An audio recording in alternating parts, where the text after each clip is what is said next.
செய்திகள் தொடர்கின்றன. கொலம்பியா நிலக்கரி சுரங்கத்தில் ஏற்பட்ட திடீர் வெள்ளத்தில் 4 பேர் உயிரிழந்துள்ளனர். காணாமல் போன 5 பேரை தேடும் பணி தீவிரமாக நடைபெற்று வருகிறது. கொலம்பியாவின் அஞ்சலோ பாலிஸ் பகுதியில் உள்ள சுரங்கத்தில் 10க்கும் மேற்பட்டோர் வேலை பார்த்துக் கொண்டிருந்தனர். அப்போது திடீரென ஏற்பட்ட வெள்ளத்தில் அவர்கள் அனைவரும் சிக்கிக் கொண்டனர். இதில் 5க்கும் மேற்பட்டோர் உயிரிழந்தனர். அவர்களின் உடல்கள் கண்டெடுக்கப்பட்டுள்ளன. இதுகுறித்து தகவல் அறிந்த மீட்புக் குழுவினர் மீட்புப் பணியில் ஈடுபட்டனர்.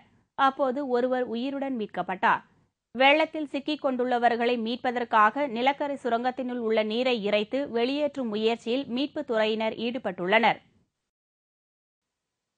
சர்வதேச மகளிர் தினத்தை முன்னிட்டு ஆப்கன் தலைநகர் காபூலில் பெண்களுக்கான சிறப்பு இன்டர்நெட் மையம் ஒன்று திறக்கப்பட்டுள்ளது. ஆப்கானிய பெண்கள் பாலியல் தொல்லைகளிலிருந்து விடுபட்டு உலகத்துடன் இணைந்து கொள்ள வழி ஏற்படுத்தும் நோக்கில் இந்த சிறப்பு இன்டர்நெட் மையம் திறக்கப்பட்டுள்ளது. ஆப்கானில் முற்றிலும் பெண்களுக்கென பிரத்யேகமாக திறக்கப்பட்ட முதலாவது இன்டர்நெட் மையம் இதுவாகும். இந்த மையத்தில் ஏராளமான பெண்கள் குவிந்து ஆர்வமுடன் சாட் செய்து வருகின்றனர்.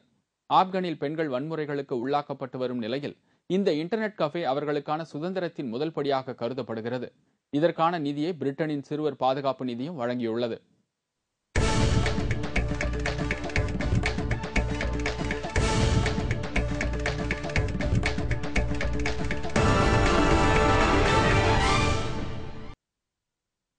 ஆப்கானிஸ்தானில் மகளிர் தினத்தை முன்னிட்டு நடைபெற்ற சர்வதேச நட்புறவு கூடைப்பந்து போட்டியில் அந்நாட்டு வீராங்கனைகள் அமெரிக்காவின் சர்வதேச பாதுகாப்பு படை அணியுடன் மோதினார்கள். ஆப்கானிஸ்தான் தலைநகர் காபூல் நகரில் உலக மகளிர் தினத்தை முன்னிட்டு சர்வதேச கூடைப்பந்து போட்டி நடைபெற்றது.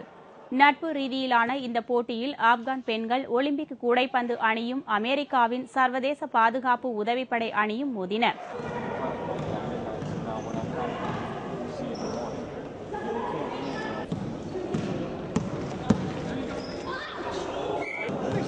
ஆப்கானிஸ்தான் நாட்டில் 2001ஆம் ஆண்டு வரை நடைபெற்ற தாலிபான்கள் ஆட்சியில் பெண்களுக்கு கல்வி மற்றும் வாக்குரிமை, வேலைவாய்ப்பு உள்ளிட்ட பல உரிமைகள் மறுக்கப்பட்டு வந்தது குறிப்பிடத்தக்கது.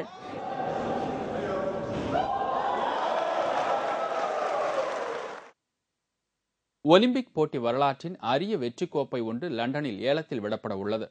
நவீன ஒலிம்பிக் போட்டிகள் 1896ஆம் ஆண்டு கிரீஸ் நாட்டின் ஏதென்ஸில் நடைபெற்றது. இந்த போட்டியில்தான் முதன்முதலாக மாரத்தான் போட்டிகள் ஒலிம்பிக்கில் சேர்த்துக் கொள்ளப்பட்டது.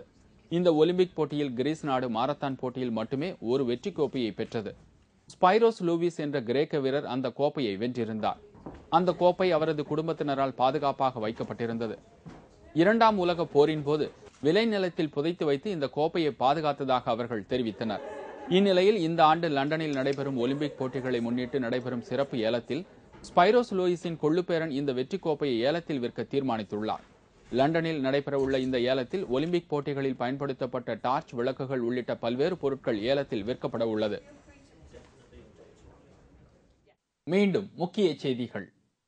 நாடாளுமன்றத்திற்கு இடைத்தேர்தல் வராது என்று காங்கிரஸ் கட்சி திட்டவட்டமாக தெரிவித்துள்ளது. சங்கரன்கோவில் தொகுதியில் நீண்ட காலமாக நிலவும் குடிநீர் தட்டுப்பாட்டிற்கு நிரந்தர தீர்வு காணப்படும் என்று தேமுதிக வேட்பாளர் முத்துக்குமார் உறுதியளித்துள்ளார்.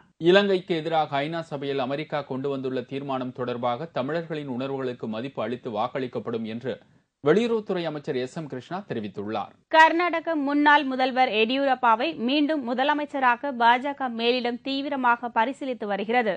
இத்துடன் செய்திகள் நிறைவடைந்தன. மீண்டும் செய்திகள் பிற்பகல் 1 மணிக்கு. வணக்கம்.